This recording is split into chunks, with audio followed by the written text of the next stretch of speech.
বিদেশি স্টাইলে স্প্যাগেটি তো অনেক খেয়েছেন, এবার না হয় একটু দেশি স্টাইলে ট্রাই করা যাক। তো হ্যালো এভরিওয়ান, আসসালামু আলাইকুম, welcome back to my channel hobby of Saima. আজকে আমি আপনাদের সাথে শেয়ার করছি spaghetti with chicken and vegetables. হ্যাঁ, আমি জানি আমি প্রায় 2 মাসের উপর কোনো ভিডিও আপলোড করি না। এর কারণ হচ্ছে পারিবারিক ব্যস্ততা, বাচ্চাদের স্কুল, এক্সাম, আরও অনেক অনেক কিছু। স্প্যাগেটির জন্য আমি চলে গিয়েছিলাম স্বপ্নতে। তো সেখানে দেখলাম যে বাই ওয়ান গেট ওয়ান ফ্রিতে একটা স্প্যাগেটি সেল হচ্ছে, যেটা খুবই কম প্রাইসের ছিল। আর বাজারেও দেখলাম যে ব্রকলি উঠেছে, তাই এই উদ্যোগটা নেওয়া। প্রথমে ব্রকলিগুলোকে সুন্দরভাবে কেটে ছোট ছোট পিস করে নিচ্ছি। এগুলো সম্পূর্ণই আপনাদের নিজের উপর, আপনারা কে কেমন ভেজিটেবল কাটিং পছন্দ করেন সেটার উপর আসলে ডিপেন্ড করে। ব্রকলির যে ডাঁটটা থাকে সেটার ভিতরের যে অংশটুকু, সেটা কিন্তু খেতে অনেকটা আলুর মতো লাগে, এর জন্য আমি এটাকে ফেলে দিই না, আমি এটাকেও নিয়েছি। আপনারা চাইলে এটাকে স্কিপ করে দিতে পারেন। আগেই বলে রাখি, এখানে কিন্তু আমি সবটুকু ব্রকলি নিইনি। এখানে আমি পুরো ব্রকলিটার 40% নিয়েছি। তারপর আমি সেম পরিমাণে ফুলকপি নিয়েছি। যদি হাতের কাছে ফুলকপি বা ব্রকলি কোনোটাই না পান, সেক্ষেত্রে এটা কিন্তু স্কিপ করা যেতে পারে। যদি থাকে তাহলে দিলে ভালো হয়।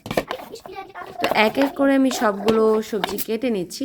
এখন আমি একটা গাজরকে পিল করে ছোট ছোট করে স্লাইস করে নিব। ঠিক যেমন আমরা বাসা বাড়িতে আলু ভাজি করি, ওই ওই টাইপের কাটটা দিলেই হবে। আমার মনে হয় যে গাজর আর আলু এই দুইটাকে একটু লম্বা করে কেটে দিলেই নুডলস বা অন্যান্য যে কোনো খাবারের মধ্যে দেখতে সুন্দর লাগে। বাসায় এত এত কাজ, তার মধ্যে বাচ্চাদের স্কুল, বাচ্চাদের এক্সাম, বাসায় মেহমান। যেহেতু আমি একা আমার ফ্যামিলিতে, মানে ফ্যামিলিতে বলতে আমার শ্বশুর বাড়িতে আমি একটাই বউ, তো সব প্রেশার কিন্তু আমার উপরেই পড়ে। তার মধ্যে 1 মাস রমজান গেল, ঈদ গেল, মেহমান, বিয়ে, সব কিছু মিলিয়ে কোনো ধরনের ভিডিও আমি আপলোড করতে পারিনি। এর জন্য আই এম এক্সট্রিমলি সরি। ইনশাআল্লাহ আমি চেষ্টা করব এখন থেকে রেগুলার ভিডিও আপলোড করার। যারা যারা আমার পাশে ছিলেন অবশ্যই আমার পাশে থাকবেন এবং আমাকে সাপোর্ট করবেন। এই ভিডিও ক্লিপটা যেহেতু ছিল শীতের, তাই দেখতেই পাচ্ছেন আমি নতুন আলু নিয়েছি। মানে আমার এখানে সবগুলোই শীতের সবজি ছিল। তাহলে কতটা দিন পর আমি এই ভিডিওটা আপলোড করছি সেটা আসলে কারোই বোঝার বাকি নেই। এক এক করে সবগুলো আমি সবজি নিয়ে নিয়েছি, আর সেখানে আমি কিছু পরিমাণ মটরশুঁটিও নিয়েছিলাম। বললাম তো এখানে সব যে কোনো সবজি নেওয়া যেতে পারে, সবগুলো সবজি এখানে অপশনাল। এটা যার যার চয়েসের উপর ডিপেন্ড করে। যেই সময় যেই সবজি পাওয়া যায় এমন না যে শুধু শীতের সবজি দিয়ে এটা ভালো লাগে, এটা যে কোনো সবজি দিয়ে ভালো লাগে। যেমন এখানে কিন্তু আমি কোনো ধরনের ক্যাপসিকাম ইউজ করিনি। এইখানে যদি সবজি কমিয়ে ক্যাপসিকাম ইউজ করা যায়, চিকেন বাড়িয়ে দেওয়া যায়, চিংড়ি ব্যবহার করা যায়, তাহলে কিন্তু এই স্প্যাগেটিটা খেতে আরও বেশি মজা লাগবে। তো আমি পেঁয়াজ কেটে নিয়েছি 1/2 কাপ পরিমাণ, আর টমেটো নিয়েছি এখানে একটা, 3-4টা কাঁচামরিচ নিয়েছি, আর নিয়েছি একটা আস্ত রসুন। এবার সব শেষে আমি নিয়ে নিচ্ছি একটা চিকেন ব্রেস্ট পিস, আর মাশরুম নিয়েছি আমি 3 থেকে 4টা। আর মাশরুমগুলো কিন্তু আমার ফ্রোজেন ছিল, এর জন্য কাটতে একটু ঝামেলা হচ্ছিল, কিন্তু তারপরও কেটে নিয়েছি। এবার একটা পাত্রতে আমি পানি বসিয়েছি, তার মধ্যে দিয়ে দিয়েছি লবণ আর সামান্য কিছুটা তেল, যেন স্প্যাগেটিটা ভালোভাবে সিদ্ধ হয়, একটার সাথে আরেকটা গায়ে গায়ে লেগে না যায়। একটু ট্রাই করছিলাম আমি আর আমার মেয়ে বিদেশি স্টাইলের স্প্যাগেটিটাকে ছাড়ার, যেহেতু আমরা অনেক ভিডিওতে দেখেছি স্প্যাগেটিটাকে এভাবেই ছাড়ে। নর্মাল চাউমিনটা যতটুকু সময় নেয় সিদ্ধ হতে, স্প্যাগেটিটা তার থেকে বেশি সময় নেয়।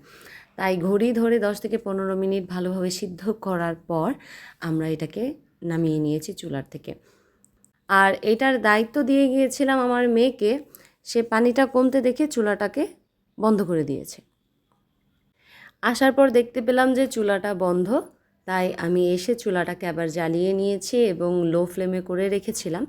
আর একটা কাঁটা চামচ দিয়ে তুলে চেক করছিলাম যে স্প্যাগেটিটা সিদ্ধ হয়েছে কিনা। চেক করার পর বুঝতে পারলাম স্প্যাগেটিটা হতে আরও অনেক সময় হয়তোবা প্রয়োজন। এর জন্য চুলার জালটাকে লো ফ্লেমে রেখে আমরা ওইখান থেকে চলে এসেছি।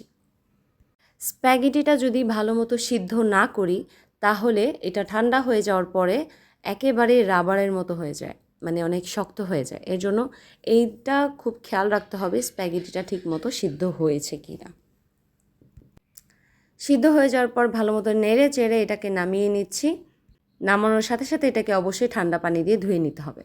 এবার ওই একই কড়াইয়ের মধ্যে পানি দিয়ে সবজিগুলোকে দিয়ে দিয়েছি। আমি জাস্ট একটা বলক এনেছি, তারপর চুলাটাকে বন্ধ করে এটাকেও ঠান্ডা পানি দিয়ে ধুয়ে দিয়েছি যেন সবজিটা ওভারকুক না হয়ে যায়। এরপর কড়াইয়ের মধ্যে নিয়েছি অনেকগুলো বাটার। এখানে প্রায় 2 টেবিল চামচ পরিমাণ বাটার ছিল। আর নিয়েছি রসুন।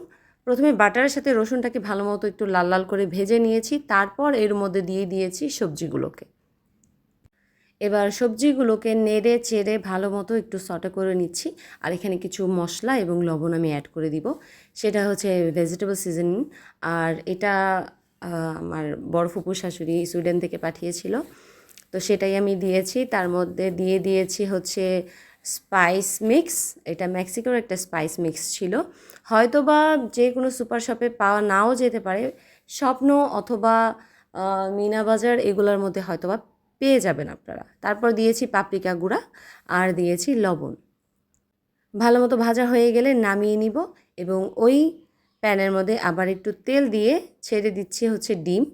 আমি এখানে একটা ডিমের ব্যবহার করেছি। এখানে চাইলে আপনারা আরও বেশি ডিম দিতে পারেন, সেটা যার যার চয়েসের উপর ডিপেন্ড করে। ডিমটা একটু ভালোভাবে ভেজে নিয়ে তারপর দিয়ে দিচ্ছি এর মধ্যে পেঁয়াজগুলোকে ভালো মতো একটু পিঙ্ক হয়ে আসা পর্যন্ত ভেজে নিব, মানে নরম হয়ে আসা পর্যন্ত। পেঁয়াজটা ভাজতে ভাজতে যখন নরম হয়ে যাবে তখন এর মধ্যে দিয়ে দিব চিকেন আর মাশরুমগুলোকে। এবার চিকেন, মাশরুম, ডিম, পেঁয়াজ একসাথে সবগুলোকে মিক্স করে ভালো মতো একটু ভেজে নিচ্ছি, ঠিক ততক্ষণ পর্যন্ত যতক্ষণ পর্যন্ত না চিকেনটা বয়েলড হয়ে আসছে। এখানে দিয়ে দিয়েছি সামান্য লবণ আর দিয়ে দিয়েছি সাদা গোলমরিচের গুঁড়া। এখানে সাদা গোলমরিচ গুঁড়ার পরিবর্তে কালো গোলমরিচ গুঁড়াও ব্যবহার করা যেতে পারে। সর্বশেষ দিয়ে দিয়েছি টমেটো এবং কাঁচামরিচগুলো। এবার ভালো মতো একটু নেড়ে চেড়ে ভেজে নিচ্ছি, তার উপর দিয়ে দিচ্ছি স্প্যাগেটিগুলোকে।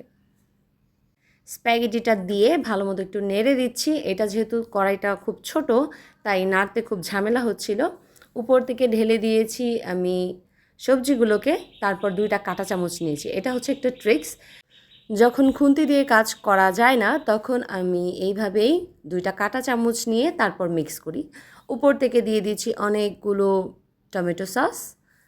বাস মিক্স হয়ে গেলেই নামিয়ে ফেলছি।